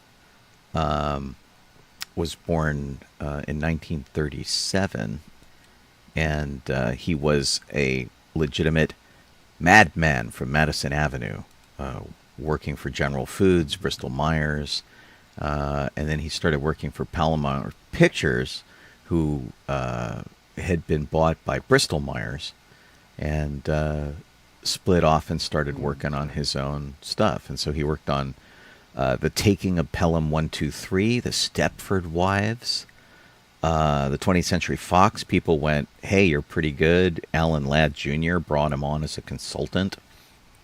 So there's a really good chance that our friend Craig Miller worked with him, because he was working on a promotion of Star Wars and things in '77. He worked on The Omen, silent movie, all sorts of things. And The Omen was really, that's a feat of marketing, because The Omen was kind of a low rent horror movie, and he made it huge. I mean, the Omen became an event, which doesn't really happen with horror movies. So, pretty good. And Richard Donner, who went on to direct Superman and a bunch of other movies, he said that he was saved by Freeman because of the success of The Omen. He got out of television and got to direct all these cool movies. So, very interesting. Sad to hear of his passing. And other movies he worked on, Hooper with Hal Needham, Every Which Way But Loose, which was Clint Eastwood, Monty Python's Life of Brian. He did The Shining, Capricorn 1, all sorts of great stuff. So that's sad. Oh, okay. Sad to hear of his passing, but leaves a good legacy at the age of 88. So back to celebrity news. Dolly Parton is poised to receive an honorary Oscar, which is the Jean Hersholt Humanitarian Award. She's going to be given this in November, which it will recognize for her decades-long humanitarian efforts. She's had Oscar nominations in the past for original song category in 1981 and 2006. 1981 would, of course, be 9 to 5. Right. I don't know what 2006 was. And she's the founder of the Dollywood Foundation and the literacy program Imagination Library, which was launched in 1995. The second nomination for her was from a film called Transamerica, where she wrote a song called "Travelin' Through." Interesting. Yeah. So. Honorary Oscars will also be presented to Top Gun star Tom Cruise, choreographer Debbie Allen, and production designer Wynn Thomas. Oh, Debbie Allen. That's pretty cool. Yeah. Sean?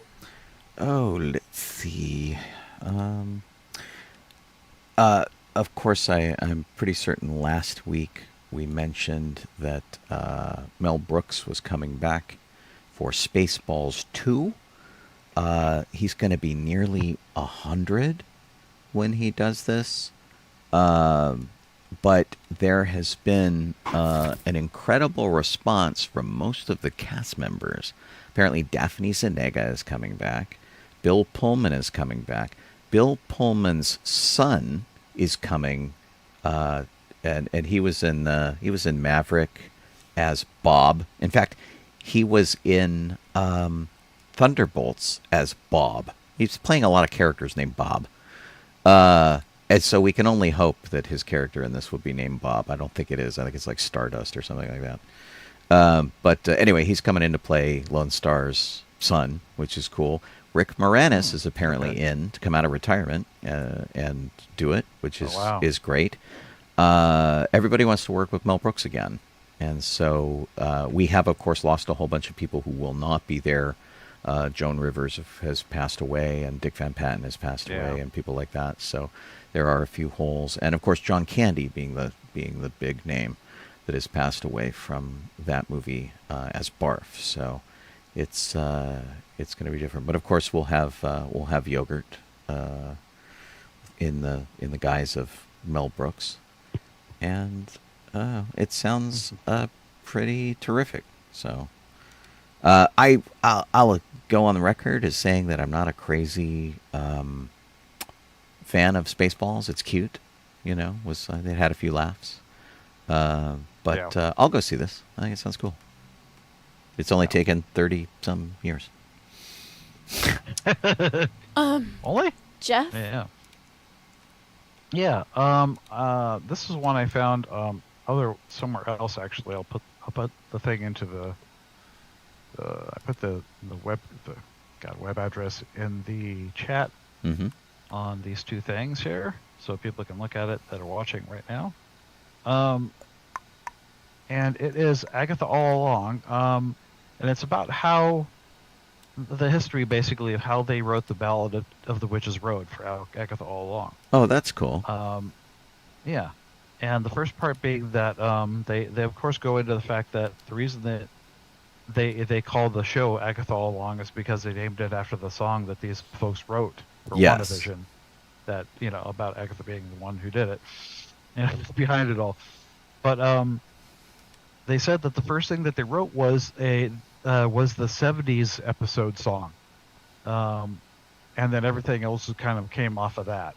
So they first wrote that, and everything else is sort of pulling off of that with different elements to go to whatever the next setting was, Right. or time frame. Rolled it back to the 50s and Yeah, the original idea for it was actually because of it was like nursery rhymes like row row your boat and such, like so down the road, and that's where they initially got the start, the impetus of what they were going to do. So they just kind of did that, like London Bridge was falling down and things like that. right. To get what they wanted to do for the beginning of the original song that leads into The Witch's Road. Well, the thing I thought that was really funny about this whole thing is that they had their own very big shoes to fill, because while the WandaVision themes were really great, and I absolutely love all the different time variations, the one to beat was Agatha All Along, was their song that was based on the Munsters theme. And that was like the breakout hit from it. Plus, it was such a huge reveal in the first season. And so the fact that they had to beat that, make it something that you could listen to through the entire series and not get sick of, that's a lot of talent right there. I mean, that's really impressive. Oh, to totally. me. Yeah. So I mean, I loved I loved Agatha All Along. The series was really good, and how they reintroduce a character from WandaVision. And if folks haven't watched it, go watch it. You'll figure it out. Well, and but the song, every time is like it was reinvented for like every episode. It was great. right, and one of the things that you should understand about Kristen Anderson Lopez and Robert Lopez, they wrote the songs for Frozen. Yeah. So I mean, they were well established by the time they took this on, and you certainly know how catchy "Let It Go" is, and all of that kind of stuff, and all of the songs from Frozen. So I mean, they've obviously they started with good cred.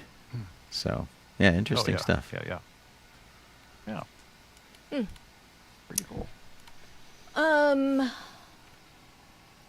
This is Spinal Tap is coming back to theaters, and Rob Reiner did a little ad for it, that as his character from Spinal Tap, talking about how he's back. So it was fun just to watch the ad that he's in as that character again. Well, and there is a sequel coming that's called Spinal Tap: The End Continues, and it's the band is apparently reuniting 15 years after breakup for one final show. Oh, that's interesting. So yeah, so this is supposed to be released in September, and everybody's back. Christopher Guest is Nigel Tufnell, Michael McKean is David St. Hubbins, Harry Shearer is Derek Smalls, and The original is in theaters on July 5th for 3 days. right, and Marty DeBurgi, who is the character played by Rob Reiner, is saying, please go see it so that he could pay his rent. It's funny. Fran Drescher, who is the current president of SAG, by the way, and was the nanny, had a small role in the first movie, and she's coming back for this too. Oh, nice. Cool. Which is very fun. So, and Paul Schaefer is coming back as Artie Fufkin. Oh, okay. Oh, perfect. And just in case that these guys don't have enough celeb cred for you, Paul McCartney, Elton John, Garth Brooks, Questlove, Trisha Yearwood, Chad Smith, and Lars Ulrich are all coming to play themselves. Wow. Wow. Because who doesn't want to be in a Spinal Tap movie? Right. Yeah, pretty great. Where are we, Sean? Yeah, it's me. 5 minutes still. BBC, if you don't live in England, has a kids channel for like preschoolers called CBeebies, and so they would show sort of the Barney equivalent or Thomas the Tank Engine or whatever, all the stuff for very little kids, and so they are in the pre-production stage of a Doctor Who animated series. I don't know how this is going to run. Will it be good? We don't even know what it's going to cover. Which is kind of crazy. So Doctor Who just wrapped up its second season with Ncuti Gatwa, who has just regenerated. So who knows what the future will bring. BBC and Disney Plus are talking about the first spin-off from the Whoniverse for them, which is called The War Between the Land and the Sea. Not the first spin-off, for sure, because they had the Sarah Jane Adventures and Torchwood and things like that. But, it's the first one Disney's involved in. Well, I hope they end up showing this Doctor Who cartoon on Disney Plus. It'll, and I'm kind of on the fence about it because I remember being very excited about the Rocketeer cartoon they were going to do. Yeah. And then it was very much positioned for preschoolers, and it was kind of unwatchable by adults. Yeah. Whereas, unlike Bluey, where everybody can enjoy Bluey. And so if they can walk that line where the adults are happy to sit with the kids and watch it, because that Rocketeer one was just, I couldn't handle it. I watched like 2-3 episodes, and I'm like, no. Yeah, it's a little tough. Yeah, it was bad. But if they can do a Bluey with it, it could be great. So we'll have to see. That's who they should get to work on it then. Yeah. Right. You want to wrap us out, Sean? Yeah, I surely can. If you have been listening to us, you've been doing so on sci-fi.radio. Sci-fi for your Wi-Fi, that's a URL. You can go there. A couple of our news stories have been from there, like this Doctor Who animated series story and a couple of others. So we always have news stories up there for you every single day that you might find interesting. There is a story for Gary Oldman getting his knighthood. Sven Gulli Jr. has a anniversary story up there. Also, the R2DL 70th anniversary astromech droid story came from there that you heard. So we always try to put neat news up there for you. It's written by humans, for humans. You can listen to our station up there 24/7, where we play anime and movie and comedy and parody and nerd music and stuff. And of course, I have a show in the morning from 9 to 11. Jeff sends me a birthday list, and I play music from people who are having birthdays that day, music history, that kind of thing. That's from 9 in the morning to 11 in the morning Pacific time. So I always encourage you to join me Monday through Friday on that. If you celebrate, I hope your Juneteenth was a good one. It's one of those things that we believe in over here, and I won't say it's a thing to celebrate, but it is a necessary thing to observe. So I hope your observance of it was a pleasant one.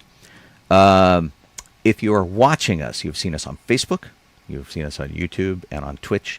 If there is a way to like us or subscribe to us or any of those things, please do it. If you are supporting us, we are very grateful and very thankful to those of you who are supporting the channel for Twitch and whatnot. You guys are heroes.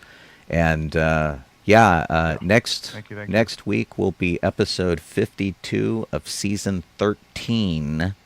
And then we'll start into our 14th season, which will essentially be our 15th year. So, Boy. yeah, it's gonna be crazy. So, we've been doing this a long time. Thanks to Kit for all her hard work during the week, putting together our document and whatnot, hanging out and doing links. We are always grateful for her to do that. And as mentioned, we are always grateful to you. Thank you for listening. I'm Colleen Kaylee Crosby. This is Jeff Solo Donoho. I am Sean Obi-Shawn Crosby. As always, may the force be with May the you. Force be with you. All Bye, right. everybody. Some credits over here for you wacky video people. Bye, video people. See you later on. Good night, all.